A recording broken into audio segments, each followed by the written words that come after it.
than nothing. Hello, everyone, and welcome back to another Squat Cobbler. I am Dr. Mike. You can find me at Official Pagan on everything, and joining me, as always... Hi, everybody. This is Kelly at KELLYTHUL on Twitter and Instagram. And now's a good time for us to say this is Squat Cobbler. Like and subscribe. Did you say Squat Cobbler? Like and subscribe? That's right, Kelly. This is Squat Cobbler, and the listeners should like and subscribe. Good advice. So this is going to be another one of our playlist prisoner exchanges. And I have to say, going into this one, I was excited to do it, but it actually turned out to be the most difficult one for me so far to kind of put together. So Kelly, before we even get to it, are you a Thomas Dolby guy? So I think the legitimate Thomas Dolby guys out there would not let me in the clubhouse. I am a Thomas Dolby fan, but my familiarity with his catalog is remarkably limited, and your playlist pointed out even further how remarkably limited it was. So I am a Johnny-come-lately bandwagon jumper Thomas Dolby guy, but I like him. Nice. So you did enjoy the playlist then? Very much. Well, I enjoyed 5/6 of the playlist, and we'll talk about the one I didn't really enjoy very soon, as a matter of fact. Interesting. Okay. So this one was the most difficult for me because I am a big Thomas Dolby fan. The reason it was difficult, most people off the top of their heads probably know Thomas Dolby from She Blinded Me with Science. I'm not a huge fan of that song. So the first thing approaching a playlist like this is something that would be an introduction to an artist. I kind of didn't want to put his most known song on there. And part of it's just because it's not really indicative of what his catalog is. And the second part of that, although I did ultimately include it, and I'll get to why when we get there. The second part of that was what a lot of the more casual fans won't realize is that Thomas Dolby's played with a lot of artists. He's played with bands, not just touring, but in studio, played on records, co-wrote songs. So he has a much broader catalog and wider range of music than most people would realize if you're only familiar with Blinding Me with Science. And then there was a couple of songs that charted in the US. Hyperactive was one of them. Nowhere near the level of Blinding Me with Science, but that's, doesn't really give you an idea of what you're in for getting into Thomas Dolby, I would say. It really came down to, did I want to just include him as a solo artist? Did I want to include his work with other bands? If I'm including work with other bands, how do I go about that? Because there's bands that he's toured with for material that he didn't necessarily write. He toured, in fact, a notable one of that, which I didn't include, would be him touring with Roger Waters, with them doing The Wall live. And that was actually released as a live album that was very successful, but he wasn't a part of Pink Floyd and the recording of the original Wall. So there was just a lot of weird criteria that I had to kind of keep setting up for myself and breaking, and it just turned into a big mess. So this was, for me, the most difficult one to put together. So I'm glad at least you didn't hate it. I did feel, though, that I should put up front, he played synthesizer on a lot of gigantic pop rock records, like really big pop rock records, from Foreigner to Def Leppard. Interestingly enough, on the Def Leppard record, which was their biggest record of their entire career, he initially did it under a pseudonym, whereas all of the other, whether it's session work or touring with bands or playing with bands, everything else he did under his actual name. So I'm not saying he sang Def Leppard's terrible, but I didn't put them on the playlist. Even though technically, sales-wise, I believe that would be his biggest album. But I did decide to kick things off with Foreigner. That was another gigantic record, and I figured if I had to represent, his studio and songwriting work for other bands, I'd rather do Foreigner than Def Leppard. Again, not trying to insult them or their fans, but, I'm not a Foreigner guy either. Are you, Kelly? I am not. No, yeah, I'm not a Foreigner guy, but the reason I chose this particular song is not only was it a giant song that I feel like people probably don't know he was involved in, but knowing that going into it, it's very clear how heavily involved in the song he is, because it's filled with him all over the song. And one of the reasons I chose this song, it's not because I'm particularly a fan of the song. We've actually, or Kelly has pointed out to me that we've gotten a couple of comments because of my critique of the use of synthesizers on certain albums that we've reviewed. Is that accurate, Kelly? Yes, with Billion Dollar Baby's Battle Axe being the largest offender. Yeah, so here's the thing. I am a synthesizer player. So I'm not knocking synthesizers. I'm knocking the way they're used by artists sometimes, because when people introduce that and don't really know how to weave it into their sound, it comes off really heavy-handed like it does on those records. So what I give Foreigner credit for here is introducing Thomas Dolby to the album as a co-writer and plays on the whole record, and this became their biggest record. He, because of his synthesizer background, was able to weave it into the song the way it should be done when you're doing that sort of thing. When you're more of a straightforward rock band or pop rock band, he uses it to great effect here to beef up the sound on the big pop rock sing-along chorus and add a little bit of atmosphere to the verses when it's toned down a little bit. So that's why I chose this one out of the many large records that he played on. What were your thoughts on this one, sir? So this was, of the 5-6, this was the one that I liked. I truly enjoyed and liked every other song on the playlist. I don't dislike this song, but I'm neutral. I am neutral because I think overall, and Dolby had nothing to do with the writing. This was strictly the synthesizer work, right? For Jukebox Hero. Yeah, I mean, I believe he co-wrote the music, but, his parts. I don't think he was directing Foreigner. Yeah. If there's an rock and roll Encyclopedia's kids for you, those of you out there, used to be when they put things in books that you could refer back to. And if they It'd be like you printed out Wikipedia. Yeah.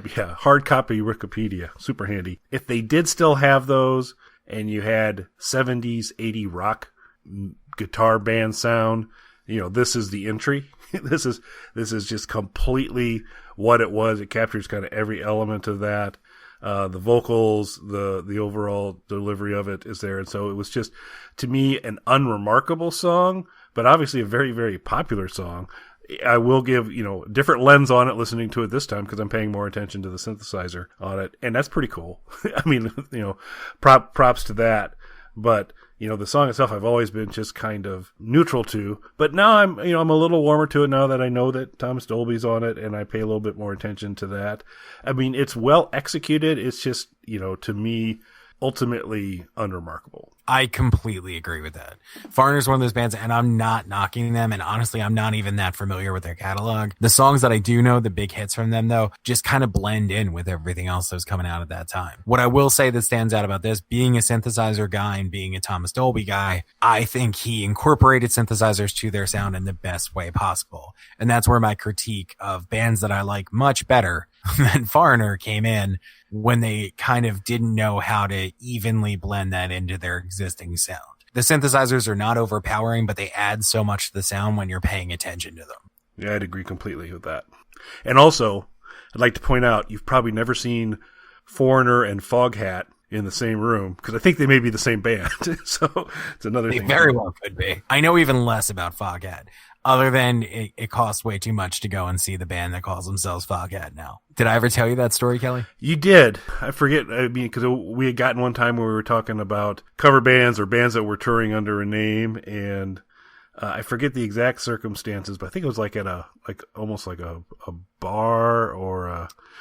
Yeah, it was like a little corner sports bar type thing, and they had a list of tribute bands that were coming to play.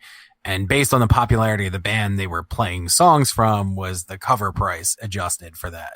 So, lesser known bands might have been a $5, $10 cover price. And then when it got bigger, like the Stones, Guns N' Roses, the Beatles, the price went up. And then the highest was Foreigner, Foghat. See, they do blend together. The highest price was Foghat. And I asked the guy at the bar, like, is Foghat way more popular than I think they are? And he goes, no, that is Foghat.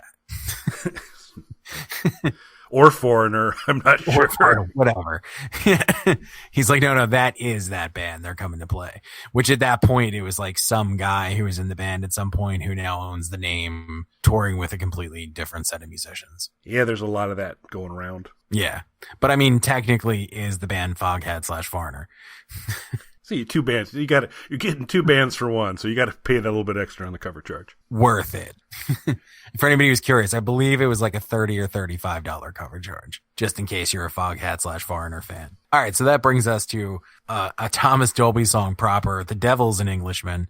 This is a favorite of mine. Unlike most of his material, which you would think, I guess, would be in this sort of weird, quirky, kind of like new wave vein based on Blinding with Science, most of it's actually not like that at all. So this is one of the few songs that sort of falls into that vein, but it actually, so knowing the backstory, I think makes it even better. Not only do I think it's a fun song, but it actually was released to coincide with the movie Gothic. Have you ever seen that, Kelly? I have not. Okay, so it's a Ken Russell film starring Julian Sands and Gabriel Byrne. It is a biopic of Lord Byron, the poet, and specifically the writing competition he started with Percy Shelley that ultimately led to a number of horror books being written. The most famous, Mary Shelley's Frankenstein, came out of that. Really good movie. I'm a huge Ken Russell fan.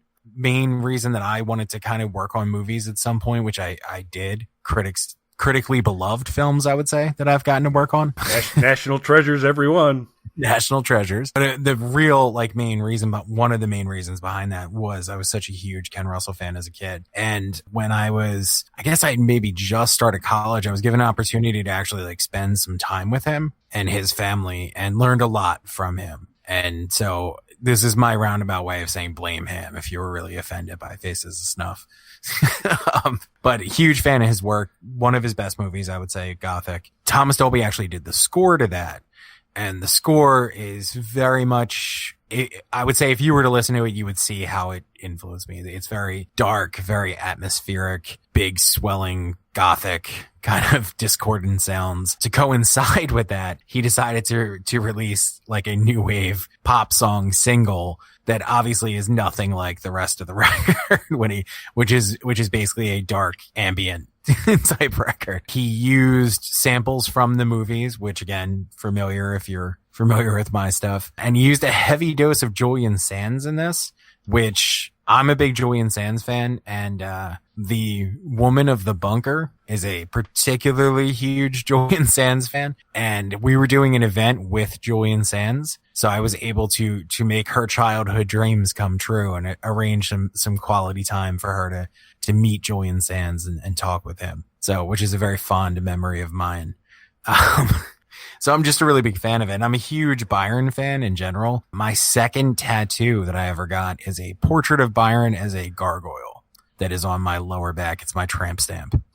What were your thoughts on this song, sir? Yeah, let me just clear the vision for a second. I gotta. You're welcome. Thanks for that. Liked it. Like everything else on here, I enjoyed quite a bit.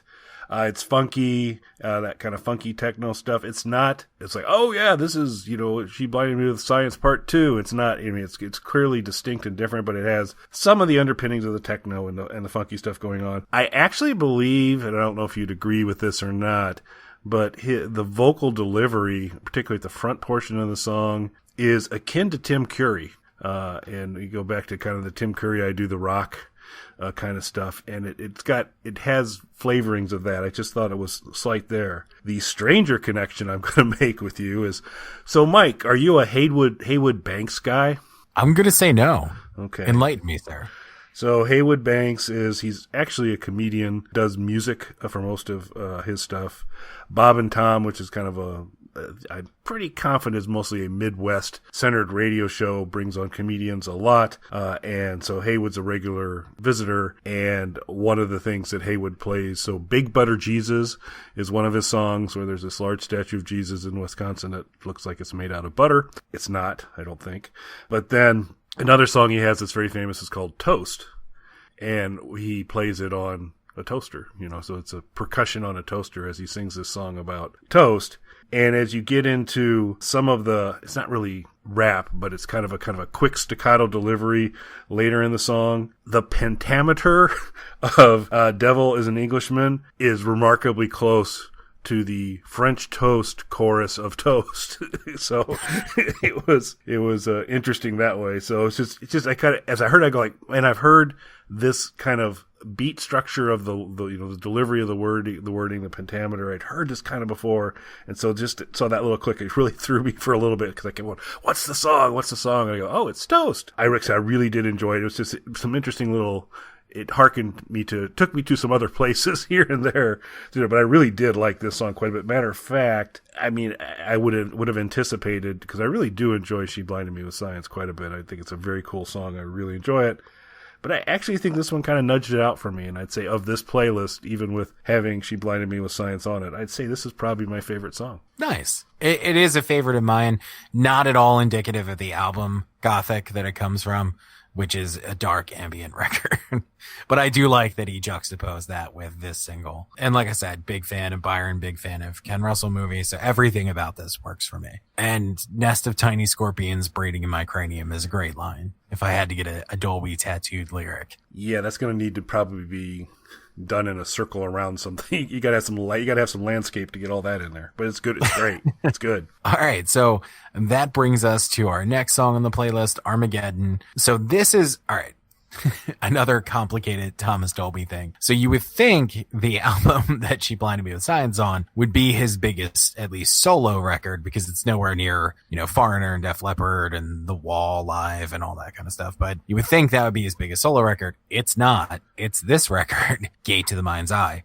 But it didn't have any radio songs off of it. So in the early 90s, there was a series of albums and videos called Mind's Eye series. And I don't even know how many. I want to say at least 4 of these. And what they did was the producers was these film producers who were experimenting with early CGI. And they chose different artists to record an album, and then they would make a video for every song on the album to release as a film to coincide with the album. And then the films became so popular that bits and pieces of them, because they would show at film festivals and things like that, and they won all these accolades and awards. Bits and pieces of them were picked up and used in other media. So like bumpers for MTV, they were used in commercials. There were actual like Hollywood feature films that took clips from the Mind's Eye series and used them in different things. So what ended up happening, particularly for the Thomas Dolby entry, is the videos and some of his audio were used in so many things that it ultimately led this to be, I believe it's double platinum now, this release. So it actually, with no radio song or no hit song off of it, is by far his biggest selling solo record in the US by like an extreme long shot. So it's always funny to me because it's not a record that I think only maybe his hardcore fans would talk about or know songs off of. But chances are, if you were to actually watch the film or listen to the entire album, you've definitely seen things from it. Like I said, Hollywood movies, commercials, bumpers on TV stations. So there's just so much of it that was recycled and licensed out to everything. It sort of reminds me in a way, are you familiar with Moby? Yes. So Moby was like this little known indie artist for years and years and years. And then he made a record and decided he was going to license it to anybody who asked. And it actually holds the record as the most licensed record of all time. Basically anybody who would give him money, you could use a song off of it. So his songs ended up being in everything, movies, commercials, radio, anything that you could put it on, because he was just, if you had money, you could use his music. But it propelled that album to huge sales that and this isn't a shot at Moby, not that I'm particularly a fan or anything, but it propelled that album to sales that he never got anywhere near ever again because of that sort of saturated exposure. So that's sort of what happened to this, but years before, just because the material was used in so many other things.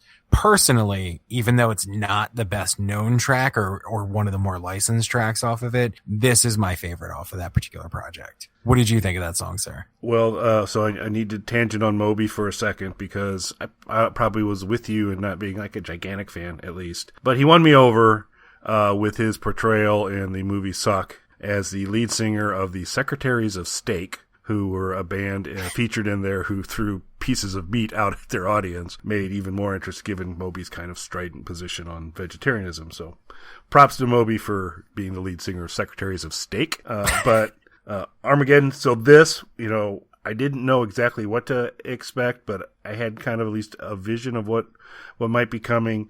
And as this song started to play, I said, yeah, this is kind of what, if I'm getting a Thomas Dolby playlist, this is kind of more in the range of what I thought it would be. This was the first, because the first two, very different. They are, I think, a little too cheerleady about Armageddon. It's the one time that I've heard Armageddon in a chorus where it's got like, give me an A, give me an Armageddon, not quite, but it's a peppy Armageddon, but also a really cool textured song that kind of keeps with kind of more traditional structure, then goes into some more experiential and experimental stuff.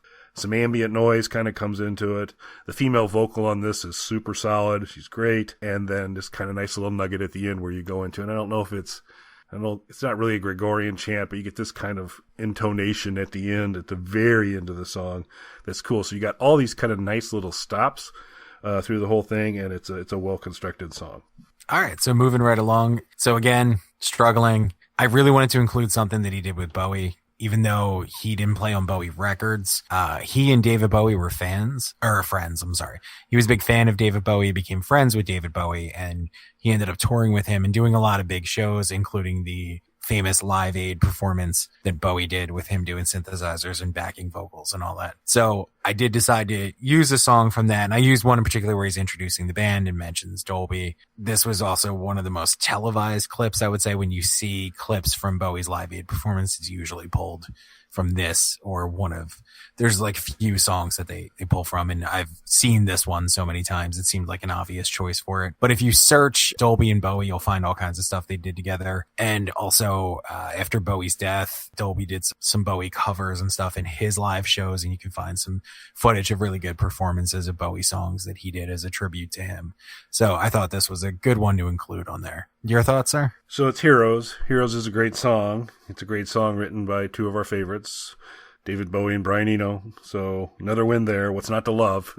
Really cool to see him introduce the band and see Dolby there performing with them on there. And it's a great performance.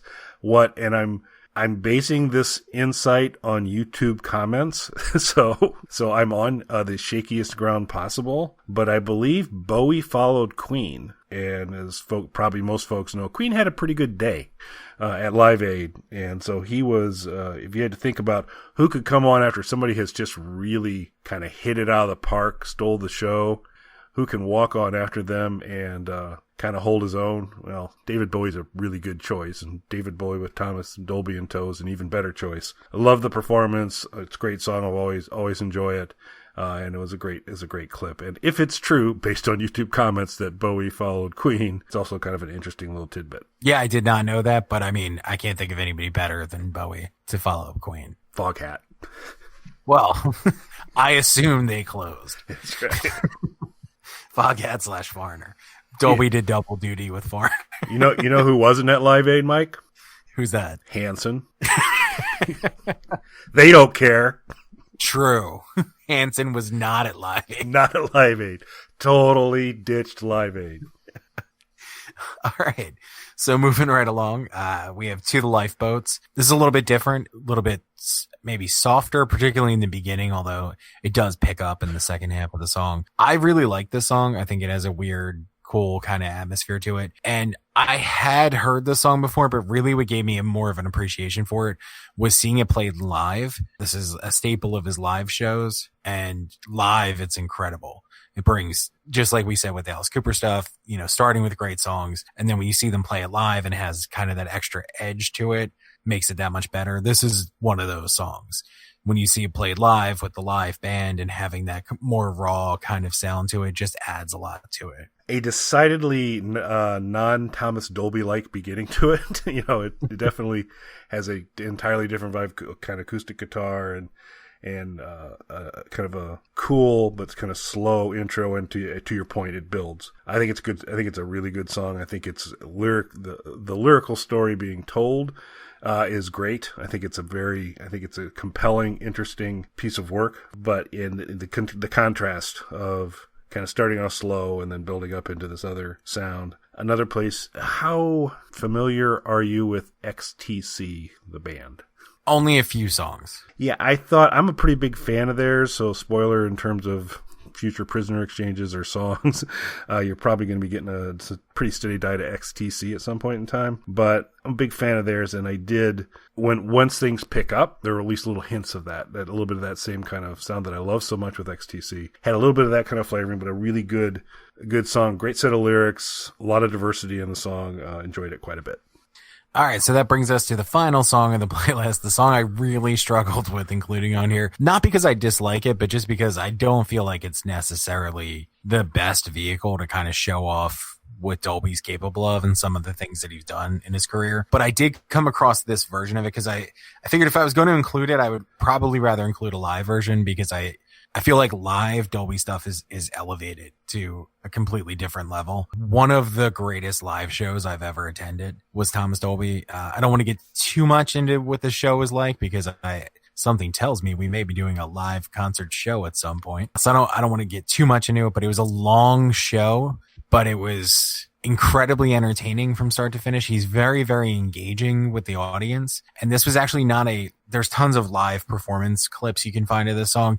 This is not at a concert. This is him accepting an award, a Lifetime Achievement Award from Roland, the equipment company. And as he's doing it, he's kind of talking through how their keyboards played a part in him writing this song. And he starts, playing the song and sort of deconstructing it and breaking down like how he put the different pieces of it together, and then plays the actual song without his live band, like just him and a keyboard doing it, which again, it's a keyboard event, so it makes sense for that. But that is kind of how his shows are. Like you get a lot of like storytelling and a lot of, behind the scenes kind of stuff. And then, really just good live performances with him and his band. Really, really, really impressive live performer. And again, this is just an awards ceremony thing, so it's not a real live show. But if anybody listening to this is ever able to get a chance to see him, and unfortunately, I have noticed that his ticket prices are not the cheapest, but I would say worth the expense. So I will keep an eye out because I would very much like to see him. I've always been a big fan of this song. I really appreciate the clip you included. And so for the listeners out there, we assume you've already liked and subscribed to the channel. But what you will find on the channel is each of these playlists. So it's basically the list of videos that Mike and I share back and forth as we prep to do this. And there'll be the playlist out there with these 6 songs on there. And this one is definitely worth the time because you get, a couple things. One, you always kind of, if there's an artist you kind of like, you always kind of hope they're not a complete jerk. and you can just kind of tell by how he conducts himself and how he interacts with folks that he just seems like a really pleasant, engaging, smart guy. A little self-deprecating, good sense of humor, and really obviously very, very knowledgeable. And he does talk about his love of synthesizers and how that all grew up, and it's just very, very interesting. And then talking through how he secured the scientist voice. The whole backstory on that's hilarious, and playing some of the initial clips and everything he did. And then the version that he plays in this live one, which I think was recorded like in 2018. Not only do you have the typical science that you get from, and I can't remember the name of he's an actual legit scientist, but the Pike, I think was his last name. He's there, but he's updated it subsequently, and you get to find Jesse Pinkman from Breaking Bad. Yeah, science is one of them, and a Hillary Clinton science comment from, I'm assuming it was probably one of the debates or something, but it was pretty cool that you actually had some other recognizable clips with science in it that was pretty cool. So some neat little nuggets there. It's just fascinating, and to kind of get a little bit of the back, he basically deconstructs the song, explains how he kind of put it together, and it's cool. And you better watch this one and enjoy it, because if you're going onto YouTube looking to see the original video, you're not going to find it. At least I haven't been able to find it yet. It seems. Oh, really? See, I didn't even look for the original video. Nope. Went straight for a live clip. There's one out there. I found one copy that had 15 to 20 seconds of the song. And that was basically it. So I'm assuming somebody's got that pretty much buttoned up from a rights perspective and are pulling down off of YouTube right and left. This is a worthwhile alternative and informative as well. So enjoyed it quite a bit. And I would say, like, the reason I chose this clip in particular is the interaction with the audience and kind of deconstructing the song. That's very much what his live show was like. So imagine that on a much grander scale with a live band and a crazy stage show and all that good stuff. So you enjoyed this playlist, sir? I did very much. It was fun, and I'll have to probably be looking into adding to my catalog of his stuff, and I'll definitely be looking for a live show.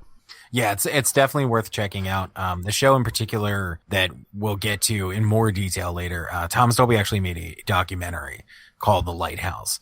And it was a documentary about his hometown, but really it turns into a documentary about how our memories aren't really what we remember. Like we kind of fill in the blanks on certain things. And it starts because he was making a documentary about this lighthouse in his hometown, and he remembers being a little kid and this gigantic lighthouse and it just bathing his room in bright light in the middle of the night and all this stuff. And then as an adult going back to his hometown, and the lighthouse is much, much smaller than what he remembered. And there was no way it was filling his room with light the way that he remembered it. So it becomes more of like a deconstruction of what our memories are from our childhood versus what things really were like. And what was really interesting when I saw him is they showed the documentary with him and his guitar player doing the score live to the documentary as it played, and having people come out and do the Foley sound effects work live on stage. Oh, very cool. While the documentary played. And then they did a Q&A with the audience, and then came back out and did a full live set. That's a full evening. Yeah, it was a whole night with Thomas Dolby. When artists use the evening with title, no one's ever used it the way that Thomas Dolby has. He's taking it to heart. Yeah, I mean, it was an excellent show though. And you got, even during the live set, you got a lot of audience interaction like you see in this clip. Deconstructing songs, talking about what was going on around the time that he recorded those songs. So just a great live performer. And I felt like you got a little bit of that in this clip, and that's why I wanted to include that. Well, I appreciate it. Well, I hope at this point everybody's liked and subscribed. Go check out some Thomas Dolby stuff. You can probably skip that Def Leppard album. Like I said in the beginning, he actually did it under a pseudonym originally. And then when the record got huge, now it says Thomas Dolby on there. But originally it was under a pseudonym. Also too, you just like the giant Thomas Dolby record that he doesn't really get enough recognition for, that Armageddon was off of, Gate to the Mind's Eye. There's something else that he doesn't get enough recognition off of, that we all carry around a little piece of Thomas Dolby with us in our cell phones. His company invented cell phone ringtones. Hope he patented that. Yeah, so he started an audio company. They came up with the sound cards for cell phones. Oh, nice. That allow cell phones to have digital ringtones, including music clips and all that. But yeah, so that's why cell phones went from the big Miami Vice style bricks that you held up to your ear to the cell phones we have now. Thank you, Thomas Dolby. Yeah. So he's done a lot of stuff. It's pretty cool. You know what Hanson's invented? Nothing. Nothing. Not a thing. What part of a cell phone is Hanson responsible for? None of it. None of it. Nobody's blinding them with science. That's right. That's good. We got some good Hanson action this episode. We definitely did. It's been laying off him a little bit, so we need to get back to the war. So, all right. All right. Well, unless you have anything to add, sir. I do not. All right. So I just want to thank everybody for listening. Make sure you liked and subscribed. Squat Cobbler. Thanks, everyone. Squat Cobbler, like and subscribe. All